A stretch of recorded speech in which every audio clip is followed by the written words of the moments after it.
one of the ways in which we structured Horizon was a series of 3, we now call them campaigns, where we were putting together a series of projects that were linked together. What you see here today around the room, mostly things that came out of our media campaign, where we were interested in working with creative practices, as well as a few what we call agile projects that are sort of grassroots projects that come up from underneath.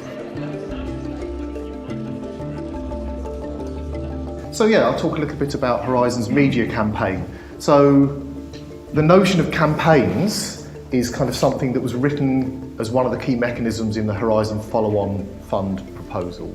And the idea of a campaign is to take a portfolio of projects and kind of run them together in quite an intensive burst of time and do it in such a way that they become thematically linked, that they become technically linked, so they might rely on common platforms and tools, and that they probably address a common sectors within the digital economy as well. So to sort of give a collection of projects a focus that hopefully will make the sum greater than the parts in terms of impact, certainly, and the way that that feeds back into research. So the media campaign is the first of 3 campaigns that Horizon will run.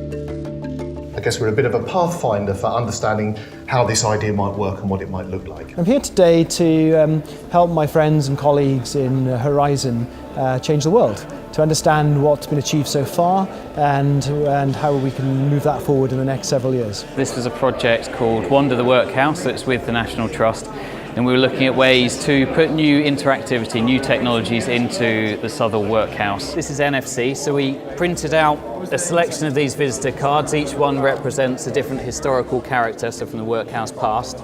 This is Henry Stanley's cards, and on that card we've got an NFC tag. And what the visitor would do, they'd walk around, they'd find certain touch points in the museums, whether it be an NFC reader, like this phone, and they tap their card to these phones. The phone recognises that card and then triggers a projection.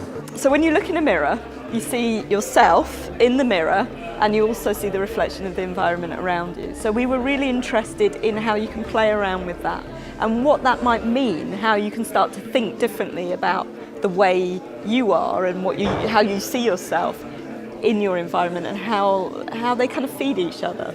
As you went around the soundscape, you wore actually a waistcoat very similar to this one, which I'm currently modelling, but which had a whole bunch of vibrators in the back of it, like pager motors. And as the person was becoming more stressed or more excited, the number of pager motors that were firing on your back increased. So you got this sense of being caressed as you were listening to them telling their life stories. How can we make such handcrafted, beautiful visual patterns in the thousands or hundreds of thousands? And how can we enable users and various other associated stakeholders to configure the associated digital experience over the lifetime of a product? We've created an energy monitoring kit which you can deploy consisting of wireless sensors and a web application, and you can deploy those sensors in multiple properties, and then you can monitor the temperature and humidity levels in rooms and also the electricity consumption. I'm going to spend a few minutes talking about the Wayward project, which is a project that's existed in Horizon for coming up to 3 years now. So we're concerned with a sort of lesser studied part of the hospital system, this period that they call out of hours. If you go into a UK hospital, any time it's not 9 to 5, Monday to Friday, you're walking into an out of hours system. These are boxes that we developed to measure location in a way that was acceptable to the hospital. We're going into a clinical environment, so they needed to be suitable for use in that environment. My research is about the ideal L2 self. So L2 very simply is looking at second language. So my research has looked at, can we, if we help learners to create an ideal L2 self, whether that will help motivate them in their language learning. Databox is a platform that we're building which is aimed at giving people control over what is done with their data.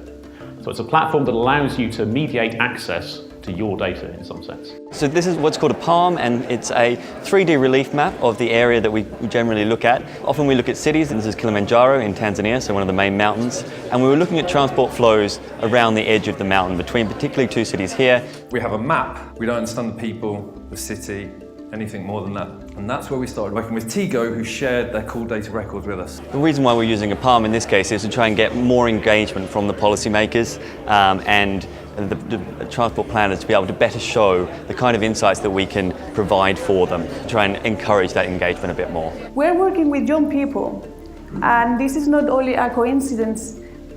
We believe and we strongly support the idea that vulnerable groups in this new society, they have somehow to be protected and taken into account. And what we are listening to what young people have to say about this new environment and this digital economy, and then we provide a channel where we are able to listen to their concerns, listen to their recommendations, and talk to policymakers about what young people think. We've already submitted to 2 parliamentary inquiries related to this, one on fake news issues and the other one on the use of algorithmic systems within government space.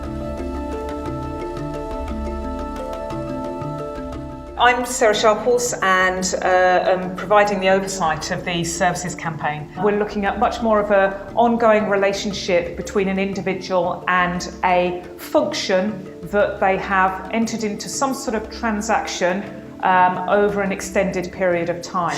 We're probably going to combine the interaction with the applications we develop from slightly more sort of reflective approaches to see what it's like to actually be a super user. If we're using all of these applications and they're all talking to each other, what does that help us learn about ourselves? But also, how do we need to use technologies like DataBox to protect the inferences that could be made externally?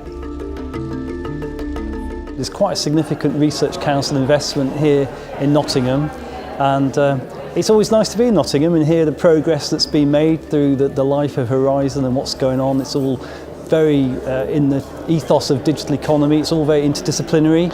So you hear a good selection of stories, projects, and very sort of actually thought-provoking presentations we've heard today.